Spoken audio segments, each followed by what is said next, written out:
Estamos saludando, mira, a Gretel Ledo. Gretel, ¿cómo estás? Abigail Lasalle y Cristian Romero te están saludando. Ella es abogada, politóloga y socióloga. Un placer saludarte nuevamente. Socióloga. Me había olvidado el título de Gretel de socióloga. Nos va a poder Sí. ayudar a hacer todo este análisis. Me A encantó. entender todo esto. Oh, ¿cómo estás, Cristian, Avi? Gracias por la invitación. Sí, la verdad que es complejo el escenario, en un planteo donde recién mencionaba Cristian la ausencia de diálogo, ¿no? Creo que eso es central.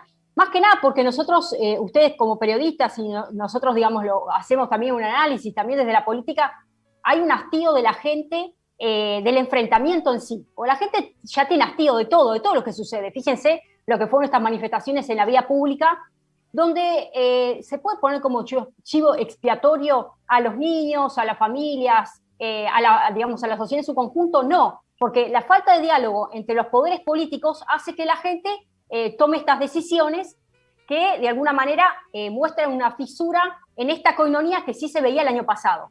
Porque un poco decía, bueno, Horacio Rodríguez Larreta, el jefe de gobierno de la Ciudad de Buenos Aires, decía, bueno, hasta el año pasado veníamos dialogando y ahora de golpe, intempestivamente, se lanza esa medida, amén de la emergencia sanitaria y cómo se está abordando a nivel nacional.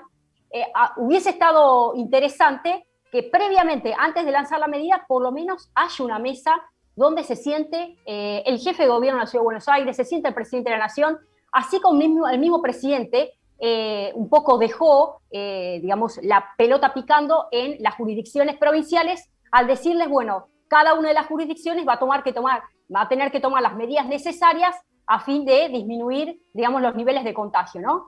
De alguna manera a las provincias se les dejó, digamos, este campo. Tal es así que yo he conversado esta semana con papás de niños del interior del país, estoy hablando, por ejemplo, Patagonia, y hay provincias que hay semanas donde se están dando clases presenciales. ¿Me explico? O sea, hay provincias de Patagonia donde los niños, y esto lo sé de buena fuente porque hablo constantemente con padres, están dando las clases. Obviamente un sistema alternado. Por ejemplo, una semana los chicos van a la escuela, otra semana les toca virtual y se van dando organizaciones en la escuela de 30 alumnos, se dividió en dos grupos de 15 y 15 y bueno, hay una alternancia. Pero se buscó un mecanismo. Ahora, que en la Ciudad de Buenos Aires, de manera intempestiva, se tomara esta medida sin un diálogo previo con el jefe de gobierno, genera este choque y, bueno, los padres dijeron, no, hasta acá llegamos, y dijeron, bueno, salieron, digamos, ¿cómo salieron? A través de esta medida legal.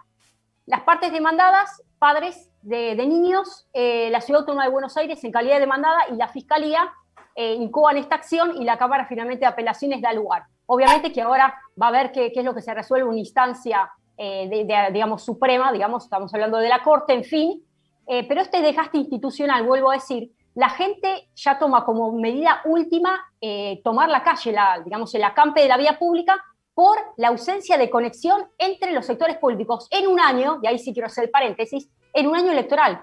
Es un año bisagra. Y ahí quiero un poco leerles encuestas últimas que seguramente ustedes están al tanto. Por ejemplo, una consultora, D'Alessio, arrojó una pérdida de la visibilidad, digamos, positiva que venía manteniendo esta gestión. A marzo del año pasado, el presidente Alberto Fernández tenía una imagen negativa solo del 30%, ¿no?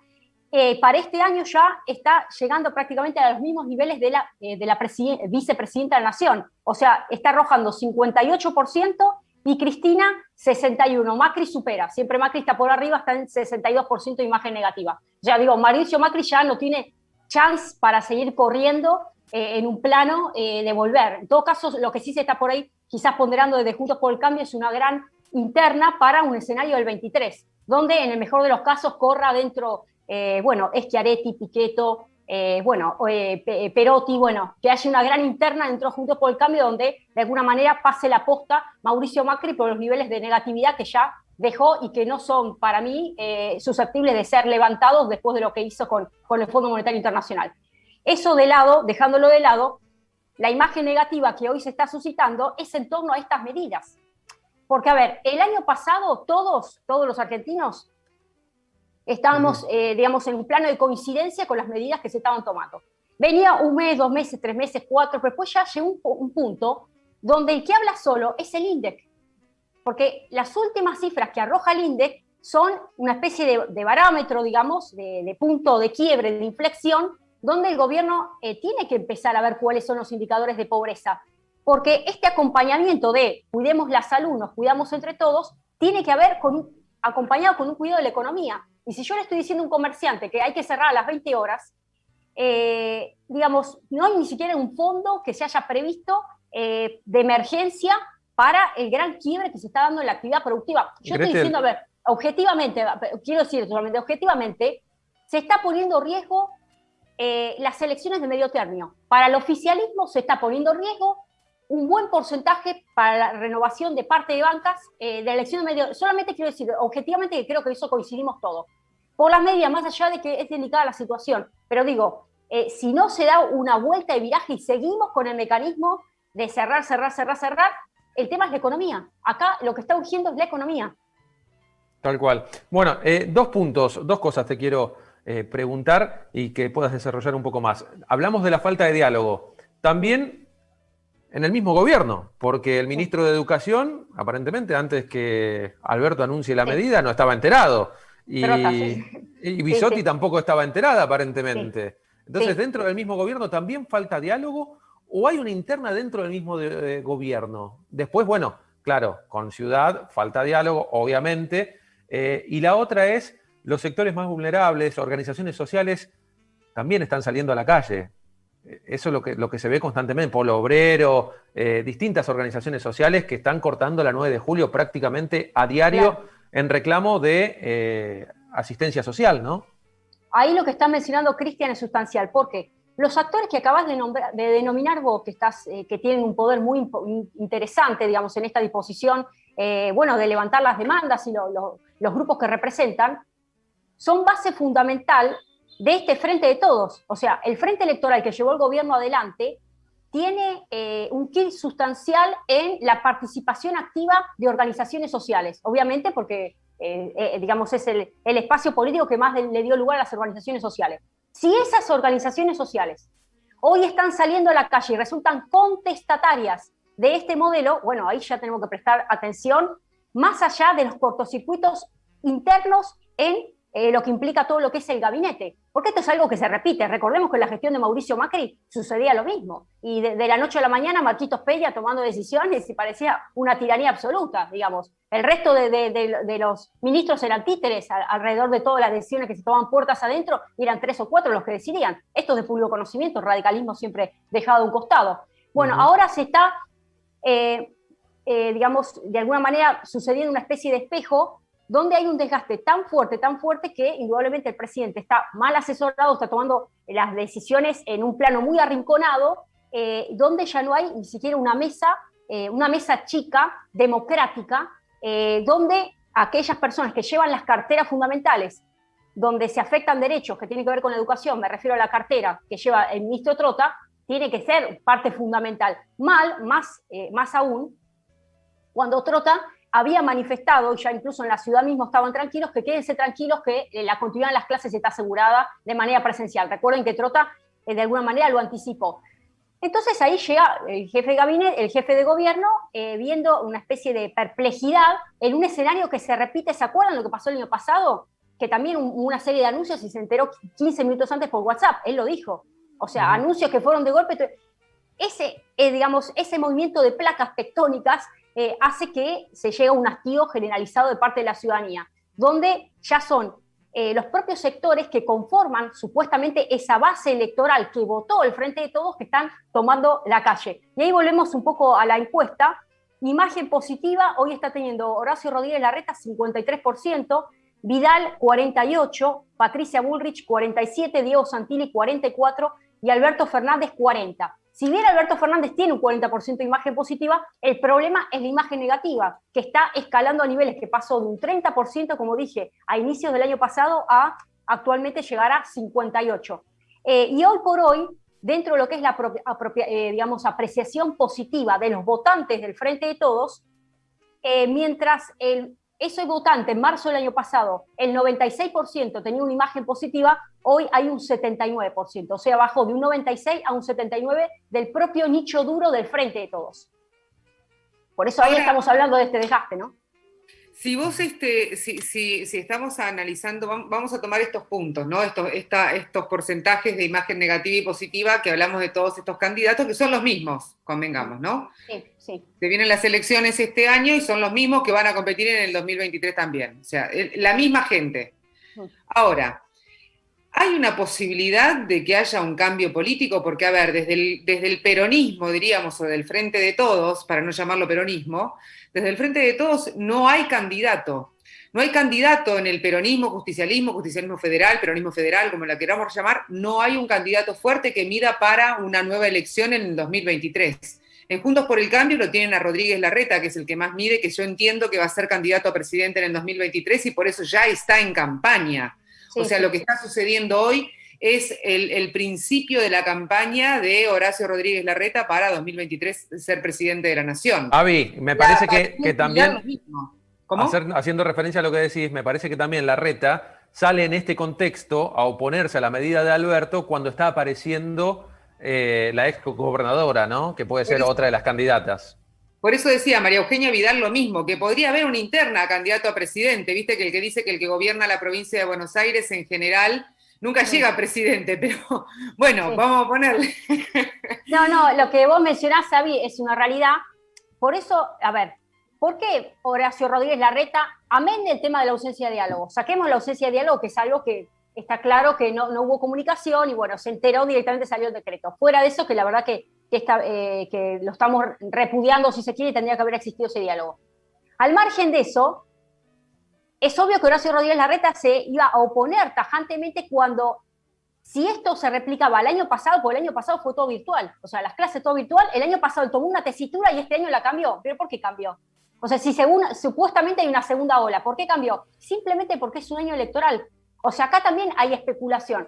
Que nosotros lo vistamos a Horacio de una persona compungida, que una persona que realmente se aqueja por lo que le pasa a los padres, a los niños, y está abocada a todo eso. ¿Cómo? No, esto es meramente de instrumentación pura. O sea, es una cuestión mecánica, digamos, de poder lograr sortear el despegue de el matrimonio que se gestó el año pasado. Porque el año pasado el tipo, digamos, brutalmente hablando, se encamó, porque el votante porteño, a ver, quiero decir, esto parece medio directo, pero el votante porteño, incluso hay gente que votó al presidente Alberto Fernández para, a nivel nacional como presidente, y sin embargo desdobló el voto, y para la ciudad de Buenos Aires votó Horacio Rodríguez Larreta.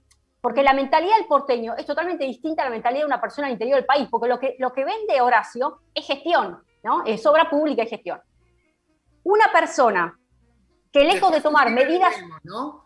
Porque el problema también del votante, perdón que te interrumpa, pero el problema también del votante porteño es, votamos gestión, votamos gobiernos que nos puedan inyectar dinero en la ciudad de Buenos Aires, después vemos, porque después empezamos a quejarnos de que las obras no llegaron y demás, y está claro, esta pandemia, por suerte, puso un halo de luz en todas las mentiras de todos los gobernantes, donde se decía, bueno, nosotros hicimos un montonazo de escuelas, ¿dónde están? Claro. Y los jardines, ¿en dónde están? Claro. Y mejoramos los hospitales, ¿cuáles? Sí. Bueno, lo que se hizo el año pasado fue, de alguna manera, estar a punto, porque nunca se estuvo a punto con todo lo que es infraestructura en materia sanitaria. Obviamente que es una deuda pendiente en Argentina de manera estructural. Recuerden que hubo provincias donde se tuvo que inyectar más dinero para provincias que literalmente, o sea, tenían 3, 4 personas en emergencia y más de esa cantidad de camas no había. O sea, estoy hablando del norte del país, por ejemplo, ¿no? Y bueno, y ni hablar de la provincia de Buenos Aires. Pero sí. ¿Qué te hacía? ¿Hay una posibilidad de que cambien las cabezas políticas? Porque cuando Alberto asumió decían, bueno, qué bueno, tiene gente joven dentro del Grupo Callao, vienen políticos distintos, y en realidad son los mismos políticos porque son nietos, sobrinos, etcétera, entonces vienen con la misma escuela de antaño. Pero ¿hay posibilidad de que la política argentina se renueve con vistas al 2023, dado que no hay candidato? ¿O va a emerger un candidato de la nada? Bueno, la verdad que es una pregunta de fondo. Y si uno se le hace puerta cerrada a los grandes popes que manejan absolutamente todo, digo, esta semana yo tuve diálogo con personas de alto nivel, de autorreferencia del peronismo, estoy hablando de gente que pasa los 70 años y que son referentes del peronismo a nivel nacional y que circulan medios de comunicación, constantemente, y la verdad que no hay renovación. Esa es la situación, ¿viste? Se la pasan comiendo asaditos o almuerzo en la casa de Chiche Dualde, ¿viste? Se rosquean con Pichetto, te digo porque la conozco la interna como viene, ¿viste? Con los que manejan los gremios y que son los que aportan en campaña, te estoy hablando del aparato peronista, y cuando llega el momento están arreglando todo para el 23. Sea vía una gran interna donde quieren generar una mesa más amplia, porque el objetivo, puntualmente para Juntos por el Cambio, es agrandar una mesa, llegar a una masa de 60%. Para eso quieren una gran interna para el 23 y de ahí sacar el candidato a presidente. Están trabajando en eso. Obviamente, en todo esto, Mauricio Macri detrás, porque ya Mauricio Macri no tiene posibilidad de volver. Pero siempre los apellidos... No. Los apellidos siempre son los mismos. O sea, hay una cuestión, una ronda de apellidos. Bueno, acá es donde, lo que se requiere es una generación, no por una cuestión de edad, que creo que nosotros estamos prácticamente en la misma edad. A ver, 40, entre los 40, 38, 40, 35, 50, 50 y pico, se requiere una generación nueva, un recambio, que no esté impregnado de las viejas prácticas y que esencialmente que la base sea el diálogo, que sea el acuerdo. Porque, a ver, si yo voy a gobernar con un decreto, sea provincial, sea una medida también de manera totalmente intempestiva a nivel jurisdicción local, bueno, me pongo el cartel de tirano y se acabó, porque no existe democracia. O sea, la democracia, la base sustancial de la democracia es el diálogo, es el acuerdo. Si no hay, ausencia de comunicación, el último resorte que salta es la ciudadanía. Ya cuando la ciudadanía acampa a la calle, fracasó el sistema político. Y hoy lo que falta es ausencia de política. Ya la política no responde a las necesidades de la gente, porque las cifras del INDEC, o sea, dejan gotas de sangre, porque si estamos hablando 42% de pobreza, 12 millones de personas en situación de pobreza, y si agarramos la franja que va de 0 a 14 años, 57,7% de pobreza. Y ni hablar... Incrementando, porque el costo de vida es cada vez más alto y los sueldos cada vez rinden menos. Exactamente. Más debajo de la línea. Bueno, hoy la brecha entre la canasta básica alimentaria y el nivel de ingresos es de 41,9%. Y eso es el momento que sacó el INDEC, que la última cifra. Ahora, a fecha de hoy, ya aumentó. Y ni hablar acá del riesgo país, o sea, la capacidad adquisitiva de las empresas cayó estrepitosamente. ¿Y por qué es importante hablar del sector productivo, del sector privado? Porque son los que motorizan y dinamizan la actividad económica. Porque si no tenemos sector privado que puede dinamizar la economía, no podemos seguir indilgando y responsabilizando al sector público, porque si no después nos quejamos de los planes sociales, del asistencialismo, y bueno, pues existe el asistencialismo como medida que paliativa, no como medida primaria sustancial. Y hoy no existe un escenario donde la política primaria sea cómo imprimir industria, dinamicidad, comercio productivo, cuáles son los mecanismos que se requiere para que los comerciantes puedan ser, sea beneficioso abrir una persiana, porque hoy ya no da rédito. Abrir una persiana ya es pérdida, ¿no? Gretel, más allá de todo este contexto que estabas mencionando, ¿por qué crees que la sociedad tiene un desapego a las normas, que no acata las normas? Bueno, yo creo que hoy ya no existen las normas. ¿Se acuerdan que Durkheim hablaba de la anomia, ¿no? Hablando de la sociología, Durkheim hablaba de la anomia. La anomia tiene que ver la ausencia de normas, ¿no? La anomia es la ausencia de un marco positivo bajo el cual se rigen las conductas de una sociedad. Y cuando la norma existe, porque la norma está, pero esa norma no se la acata, hay una diferencia entre legalidad y legitimidad. O sea, existe un marco de legalidad, pero no hay legitimidad. La legitimidad tiene que ver con la creencia de validez. O sea, ya la gente descreyó incluso hasta del sistema normativo. Si el gobierno hoy dice, por ejemplo, hasta las 20 horas se puede circular, hasta las 20 horas, yo hablé con comerciantes, ¿saben lo que hacen? Cierran la persiana y siguen atendiendo atrás. Digo, yo me acerco a los comerciantes y hablo, ¿cómo hacen? Les pregunto yo. No, tocan la puerta y seguimos. Y porque dice, me lo dijo a mí, nosotros tenemos que laburar hasta las 21 horas, porque si no llegamos a limitar a la familia. Bueno, o sea, yo el sábado hice un viaje de Parque Centenario, estaba contando al principio del programa, hasta Palomar, los comercios, como decís, con las persianas cerradas, pero la gente afuera haciendo fila para retirar alrededor de las 21:30. Claro, o sea, hay una cuestión básica. ¿Cómo hace para un comerciante? Bueno, vamos a poner el comerciante que tiene que alimentar su familia y todo un comercio, empleados a cargo. Pero familias que por ahí no llegan porque trabajan hasta tarde y tienen que retirar su pedido de alimentos más tarde porque hacen las compras más tarde. O sea, es algo que la disposición... El retiro de alimento, el retiro de comida, de hecho hasta el takeaway, siempre que esté dentro de los márgenes. Obviamente si vivís en Puerto Madero no te vas a ir a Palermo a buscar la comida, pero Sí. dentro de la cercanía del domicilio está permitido que vos vayas, que consigas la comida, o sea, es esencial, diríamos, ese evento. El que tiene que cerrar, ponele, no sé, el que vende aritos, qué sé yo. Claro, seguro. Pero el tema esto de que los comerciantes, por ejemplo, cierran la persiana y si te dicen, si vamos a la norma estricta es a las 20 cierro y dejo de trabajar. Y sin embargo ellos siguen trabajando aún con la persiana cerrada, que como decís vos, Abigail, tenés razón, es un tema esencial. Pero digo, el tema es que el propio comerciante me dijo, no, a mí por más que me digan a las 20, yo tengo que seguir laburando porque no llego a fin de mes, ¿no? Entonces hay una cuestión básica. Y volviendo al tema de la anomia, llegó un momento donde las normas no condicen con la realidad social. O sea, se dictan decretos, se dictan resoluciones, disposiciones, marcos normativos que están alejados de la realidad. Entonces, cuando un político está alejado de la vida cotidiana, de lo que le pasa a la gente, el sentir de la gente, la necesidad económica, material, de familias enteras que no siguen, conviviendo con esta situación de que los chicos tengan un año entero adentro de las casas estudiando. Más allá del tema de la brecha digital, la conectividad, hay un montón de escenarios que hacen agua. Pero digo, ¿están todos los padres en disposición de tiempo? Porque acá hay algo que tampoco no se habla, yo estoy en contacto con niños permanentemente.